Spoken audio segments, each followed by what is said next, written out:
Pages by Desborne.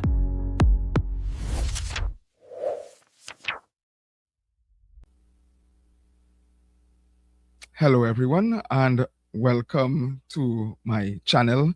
I am Desborne O'Neil. I am a pastor and author, and I am the author of the book Breaking Free: How to Recognize and Escape a Narcissistic Relationship.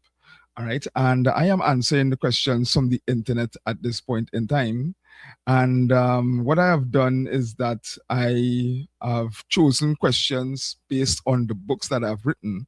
And also, because of the books that I have written, I have put the questions into categories. So I will answer questions based on the books that I have written.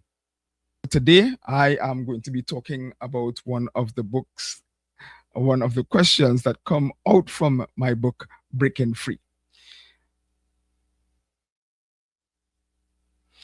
Okay, so at its core, narcissism isn't just arrogance or confidence. It is a deep need for validation. It is paired with a fragile sense of self. And this occurs because usually in a person's childhood, that child could have been neglected, could have been starved of love or having their needs met. So each time they cried, their primary caregiver or their parents could have shut them down, could have scolded them, make them feel very, very bad in terms of them sharing their need for something. So what happens there is that individual develops a coping mechanism.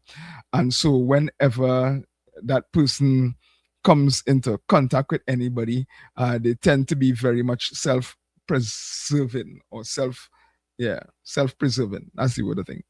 Right? So most people think narcissists love themselves too much, when in reality they struggle to love themselves at all. So they would have what is called the narcissistic mask. And the narcissistic mask is now a projection of the pseudo self. It is a projection of the self that they sort of made themselves into. So this is either they are very, very good, or they are very, very learned, or they are very, very spiritual. The mask can take on so many different dimensions to it.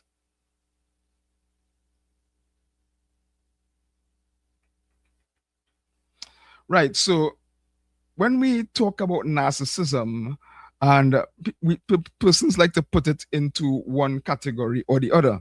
It's either it's a personality trait or it's a disorder. And to be frank, or really and truly, in my field as a pastor and counselor, it is actually both. Everyone has some type of narcissistic trait or some type of self-loving trait. It's human.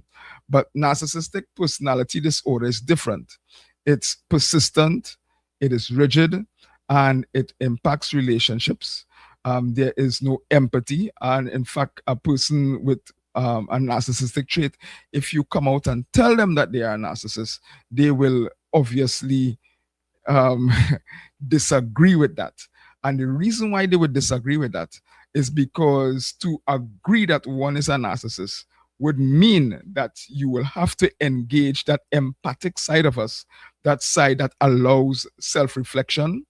And if we are really, really truthful, the narcissist is unable to see themselves. It's like a vampire that looks into a mirror and sees no reflection. And that analogy is so, so very much true. So if you tell them that they are narcissists or they have narcissistic traits, whatever have you, they would not believe that. They would not hold to that because they are unable to see themselves. So they have no empathy. And in terms of accountability, they cannot have the ability to have any sort of accountability at all. So that's where you're going to find a lot of problems with the narcissist. Well, I think on a human level, everybody quote unquote loves. Now, hear me out here. When a narcissist loves, they do not love in the same way as an ordinary person loves. And because of their inability to see themselves, a narcissist loves by seeing persons as objects. All right, so I have this remote here, I have this headphones here, I have this pen here, and that's how they see people. All right, so this pen, I would use it to write, and so and this headphones here, I will use it to listen to, and when I don't need it, I put it down, and I would use this pen only to write, and when I don't need it, I put it down, and I use this remote only when I need it. And so when I don't need it, I put it down. So you notice that the narcissist has to have many different things in order for them to survive. So don't think that when you are with a narcissist that you are the only one and they're going to be exclusive to you. That is simply not the case. All right. So continuing, can a narcissist love someone? They can feel attachment, desire, and even admiration. But healthy love requires empathy, which the narcissist does not have. It requires consistency, which is not going to be with them, because remember, they have all sorts of different needs and they need persons or things according to their needs. So if you're looking for consistency with a narcissist, you won't find that. And mutual emotional safety, you won't find that either. Things narcissism makes very difficult to sustain because of their personality disorder, and it is a disorder because when they get into connection with other persons, that is where the problem really is. A narcissist really likes a lot of attention, they like a lot of admiration, and if you are in a relationship with them, they will require that steady narcissistic supply. And don't be fooled, the narcissistic supply is not only in terms of adoration and you being able to give them what they want, but also in any type of feelings, because the narcissist has such a low self worth of themselves. Any sort of feelings that you would project onto them, whether it be anger, whether it be being scared, whether it being happy or whatever, they extract these things from you. And so that's the way in which the narcissist extracts what is called narcissistic supply. All right, so to answer why do narcissists manipulate? Manipulation is a defense mechanism, and it's all about control. It also has an element of fear of abandonment. All right, so if you decide to turn your back on a narcissist, or you decide to not talk to them, you don't want to have them as a friend or as a romantic partner or even as a husband or a wife, there is that deep-seated fear, and they will go to the lengths to protect and guard against that fear that they would have of abandonment. So you will find that persons who are like in a divorce settlement with a narcissist, it tends to be quite messy. It tends to be very much scary to deal with. They will gaslight, they will bend reality. And as I said, it's all about control, and it's all about protecting their fragile ego. Not always calculated cruelty, but it is still deeply harmful. And because they don't have that ability to reflect on the self, there is that internal hard drive, what I call wiring, that internal hard drive programming that has them in this sort of state where they are manipulating, and it's a defense mechanism. So that's why they manipulate. All right, so I mentioned this a little bit earlier, and for a narcissist to know that they are a narcissist, it would imply that there is some sort of empathy, that they know exactly what they're doing and they have the ability to self-reflect. Some of them do, and many don't. If you talk to psychologists and those that are into behavioral patterns and so on, they will tell you that NPD, or the narcissistic personality disorder, it is on a spectrum. So you have the malignant narcissist on one end, and then you have those that probably on the other end, which might be avoidant. They can be avoidant on the low end and going all the way up to the malignant narcissist on the other end. And they appear on a spectrum. So there's everything in between. So some do, which if you are looking at it on the spectrum, on the lower end, where they are those that are avoidant, some do, but many of them don't. And so self-awareness requires accountability, and accountability threatens the identity that they have built up to survive. Narcissists are not true, not only to themselves, they are pathological and psychological liars. All right. So they would lie to protect that image, and they will do whatever it takes to protect the image that they have. And that image that they have is the narcissistic mask that they wear. And when you are around them for quite a bit, it is not normal, because a narcissist comes off as being very charming. If you see them on the job, or you see them working at any particular place, they are very, very charming. They have a way with words, both male and female. So don't feel that men alone are narcissists. And just throwing this in there, quite a lot of women are on the covert narcissist side, by rare reason of their biological makeup. Men tend to be more malignant narcissists because of that testosterone level. They can be very loud and bravado-like, and they can command things. A lot of leaders are in that aspect. But make no mistake, there are a lot of women as well that very much are narcissists, and most of them tend to be on the covert narcissist side, and you would not know at all. It is only after being with that individual for some time, then that narcissistic mask begins to fall off, because it takes a lot of energy to keep that narcissistic mask on. It takes a lot of energy for them to protect that sort of image that they want everybody to know, whether they are male or female, whether they want to be good or bad. They project that sort of thing.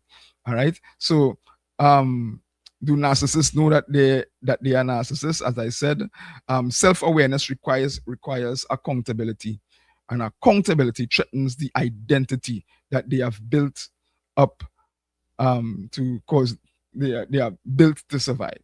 Yeah.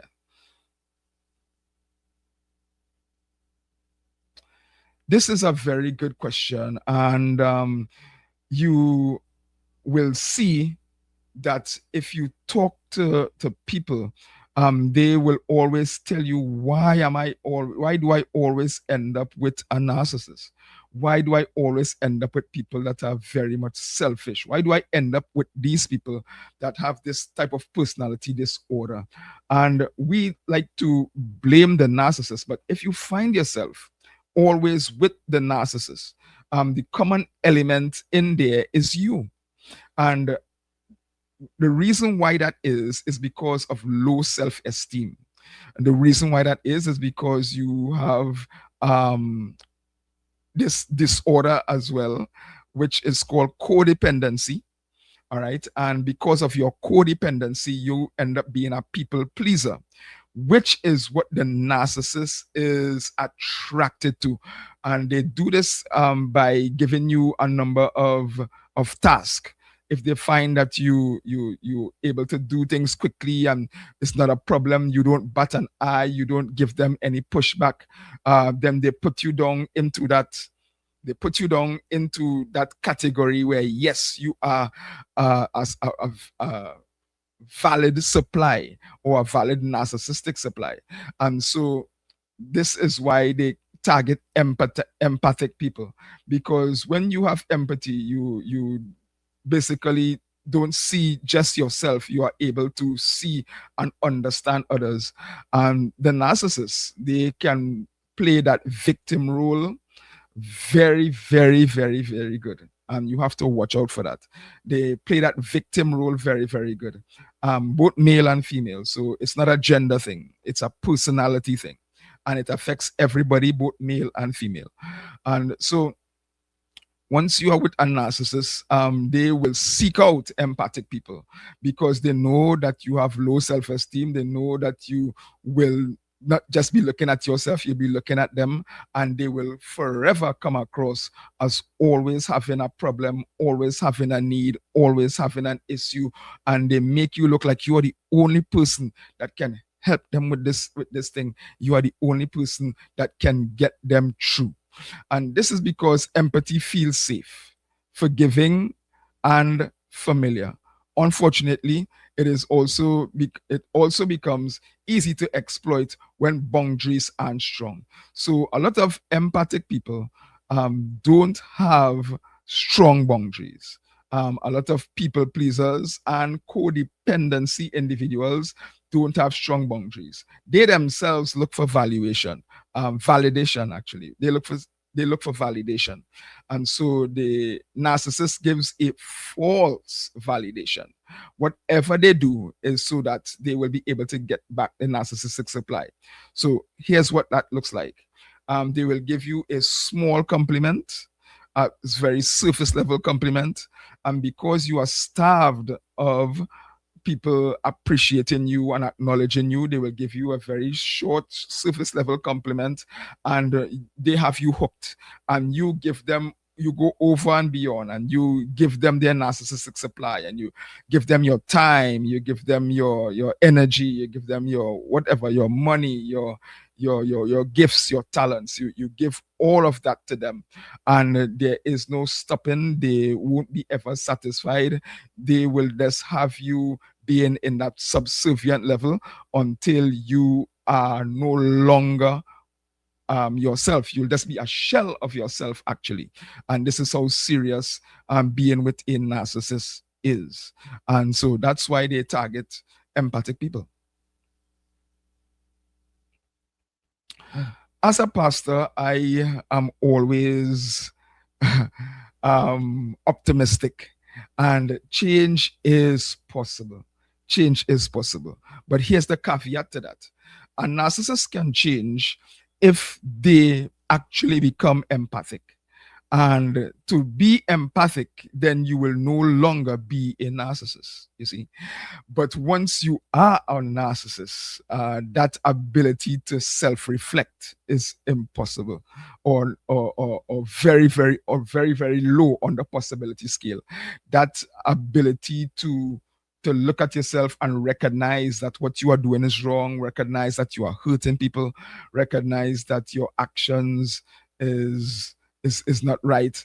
With a narcissist, it's not that. So that's why they can talk to you how they want. That's why it don't matter who you are. You can be their husband, their wife. You can have some level of prominence on your job. You're a boss or whatever. They do not consider that. As a matter of fact, they view people as below them. And because they view that everybody is below them, they talk to you how they want, they say what they want, all right? And that is how it is with a narcissist. And they don't think about what their words mean to you. They don't think about what their action mean to you. In fact, they don't see it. They will say, but I am just talking to you normally. But you know the tone. You know the difference between somebody who's angry and somebody who has a particular tone. You know the difference between when they slam something down or when they slam the doors. You know the difference. All right. And so they will try to gaslight you into making you think that you're the problem, you're the issue. All right. And that is how it is on the inside there. For the narcissist to recognize that their behavioral pattern is a problem, would involve them being able to self-reflect. It will involve them being able to recognize their actions and change.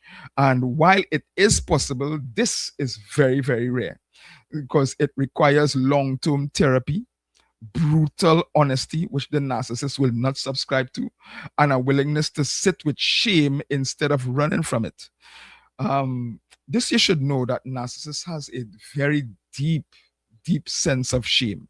So that's why they fight tooth and nail to protect that narcissistic mask, that pseudo self, that false self that they project to everybody around.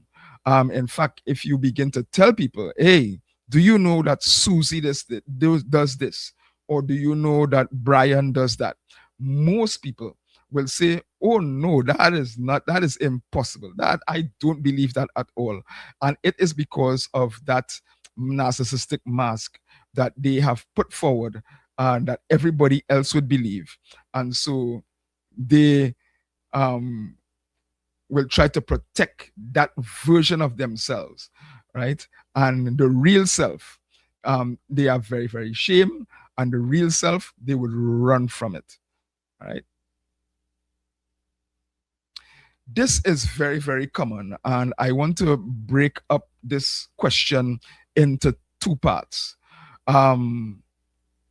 Let's talk about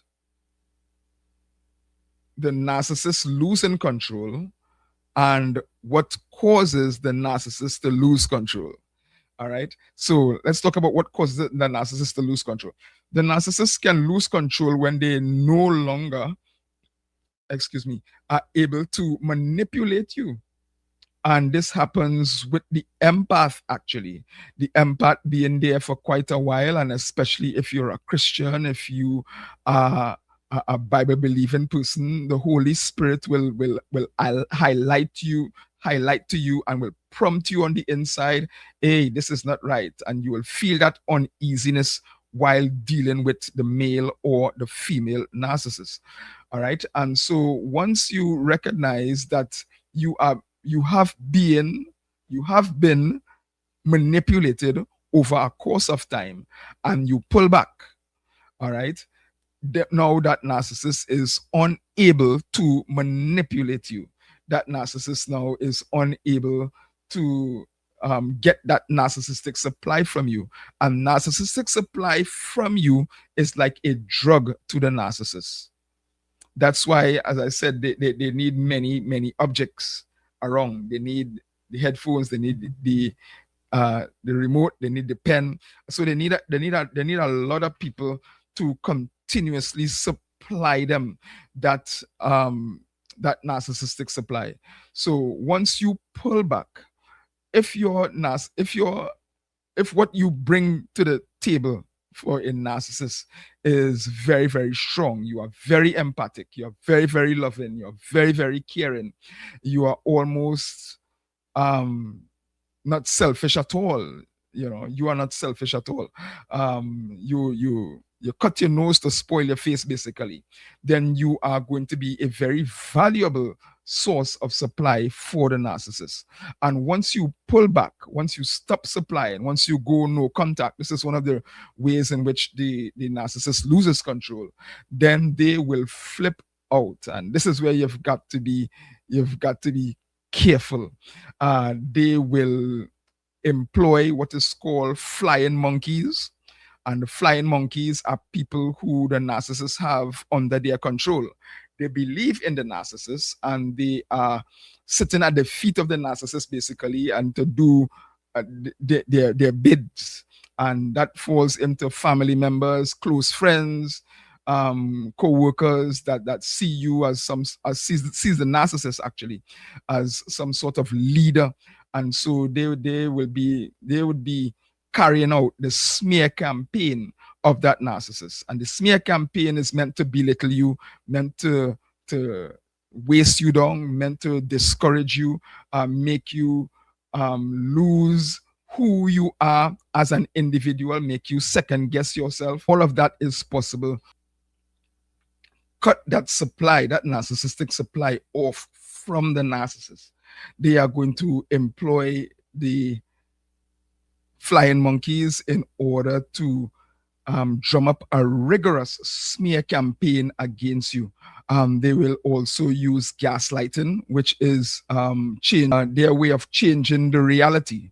Remember, too, the narcissist is a pathological liar. They lie to themselves, and they lie to upkeep that narcissistic mask that they wear.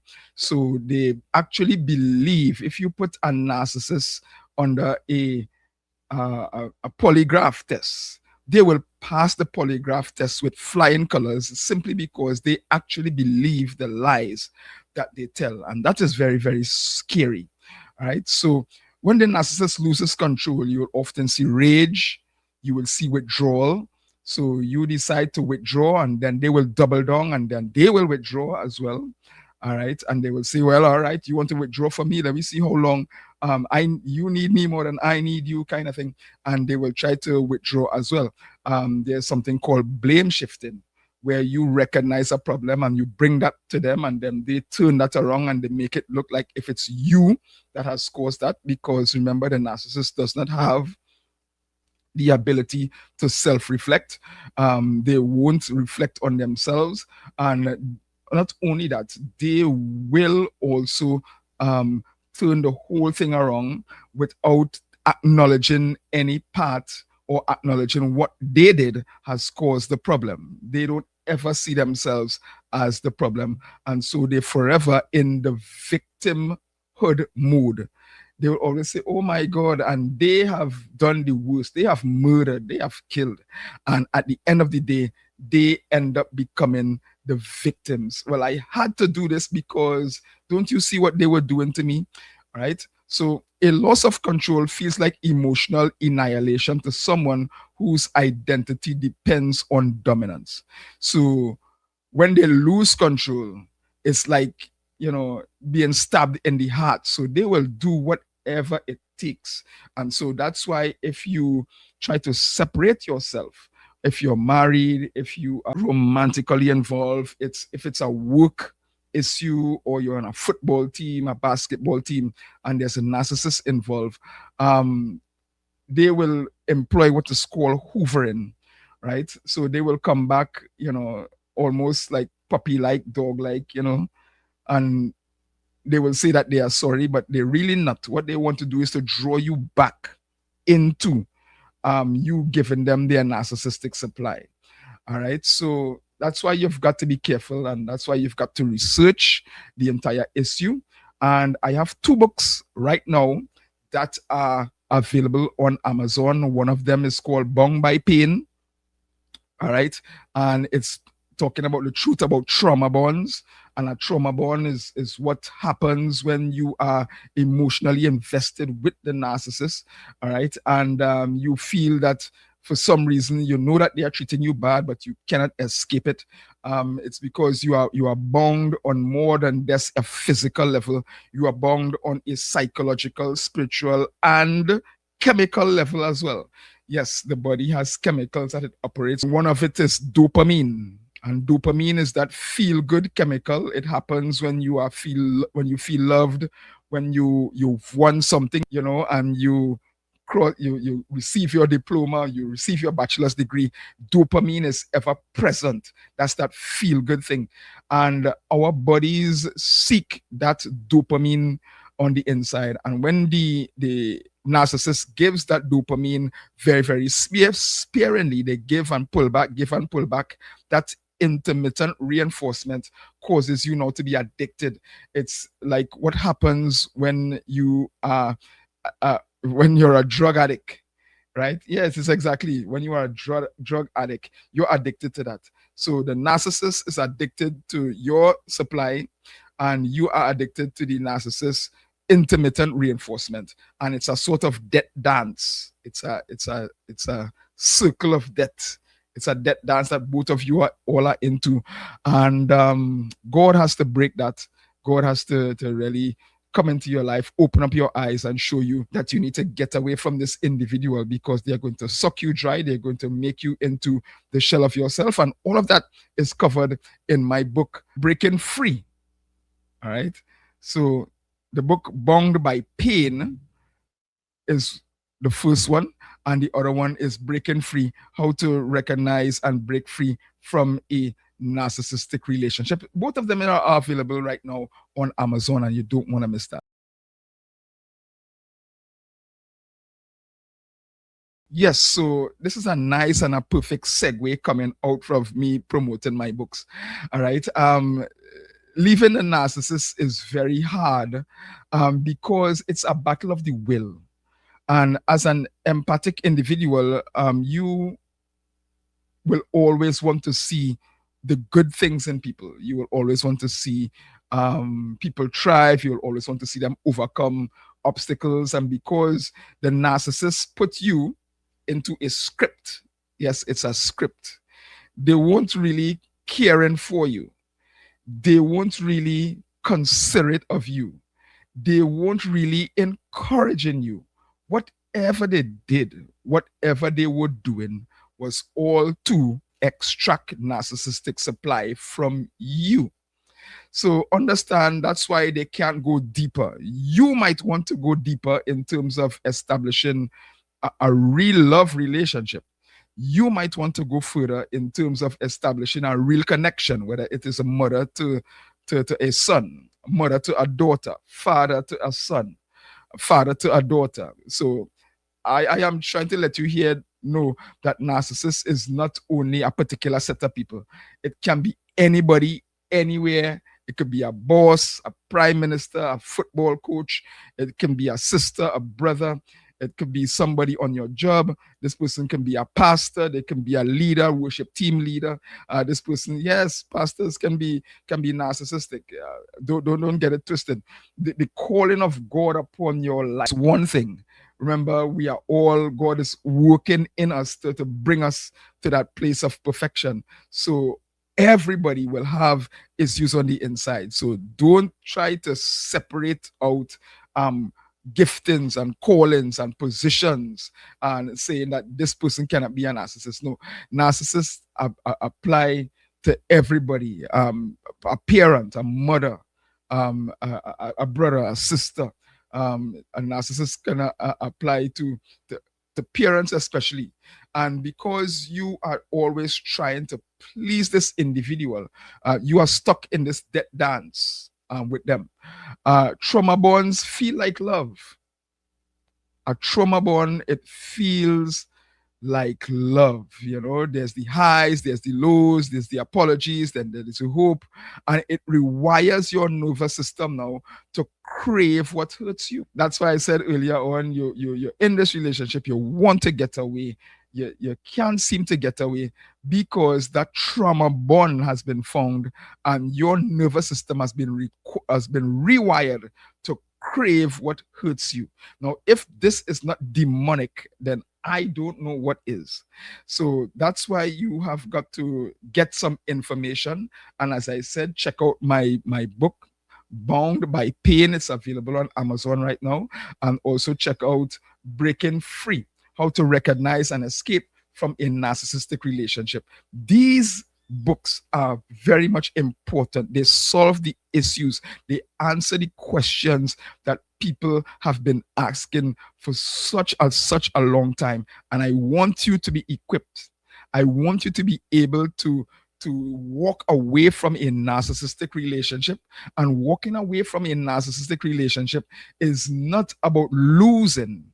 You're not losing that which hurts you. You're not losing that which is destroying you.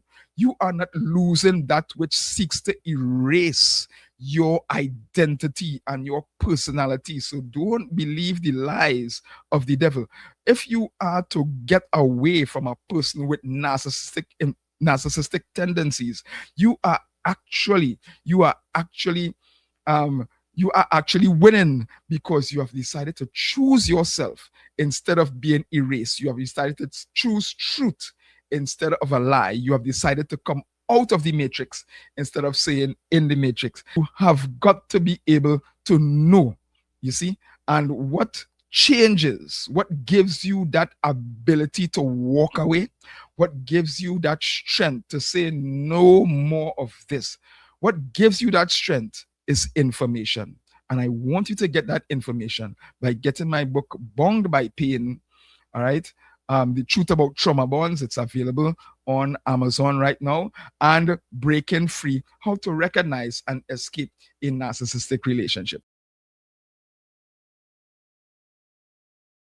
It's a very good question. And most of us won't actually realize how much narcissistic abuse has hurt us until, first of all, we have recognized that we have actually been in a narcissistic abuse. We were not able to see it. We were not able to identify it because most of us just believe that a narcissist is someone who is they're selfish, but it goes way beyond that. A narcissist isn't just selfish. They are self-serving. They do not have the ability to empathize. They do not have the ability to self-reflect. They do not have the ability to say, I'm sorry.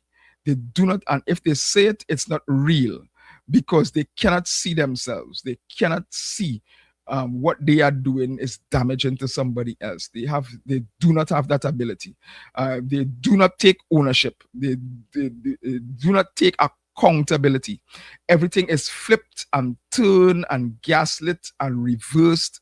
And so everybody else is the problem except them. They might acknowledge I am not perfect, and they say that in a very self-serving way, but in reality, in their mind, they absolutely see themselves as the cat's meow. They absolutely see themselves as the hottest thing since sliced bread. They believe that if you leave them, you would not be able to get anybody else like them. Well, hopefully not. If you leave them, whether it's a male or a female, mother, father, son, brother, it doesn't matter. If they believe if you leave this job, you would not be able to get any other jobs like this. Yeah, that is how grandiose they are. Whether you're talking about the grandiose or the malignant narcissist or the avoidant on the low end of the spectrum, all of it. So, how do you heal after a narcissistic abuse?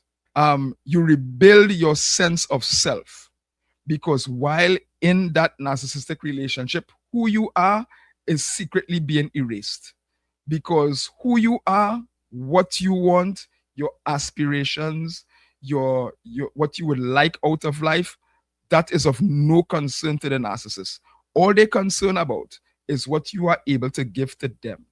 They don't know about letting you go because you supply valuable narcissistic supply. They don't know about seeing your side. All they are concerned is about their side. And you have to be able to rebuild your sense of self.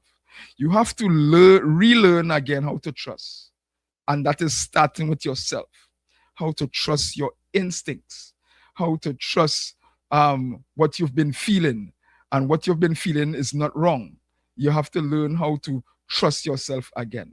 And most importantly, you stop asking why they did it, because most of them don't even know why they did. We know because of the research and being in relationships like that, being able to recognize why certain things are the way they are. All right. You have to stop asking why they did it and start asking the question why you stayed. Because once you are recognizing that you are being emotionally abused, you are being gaslit, you are being manipulated, why do you want to stay in a relationship that is not built on truth, but one that is built on lies? You must be able to stop asking why they did it and start asking why you stayed. All right? And so understanding narcissism is not about labeling people. You don't want to go about, because the only people that are actually qualified is a licensed psychologist to to tell people there are definite telltale signs as I outlined earlier on. But understanding narcissism isn't about labeling people. It's about protecting yourself. It's about breaking cycles and choosing healthier relationships. As an empath, as a person who is codependent, you have to learn that you do not need other people's validation to make you important. Whether they think you are important or not is not the question. How do you see yourself is the real question. And if you depend upon other people to validate who you are, if you are dependent on other people to say that you are lovely, to say that you're beautiful, to say that you are handsome, to say that you are educated, if you are dependent on other people to validate who you are, then you will always be prime target for a narcissist.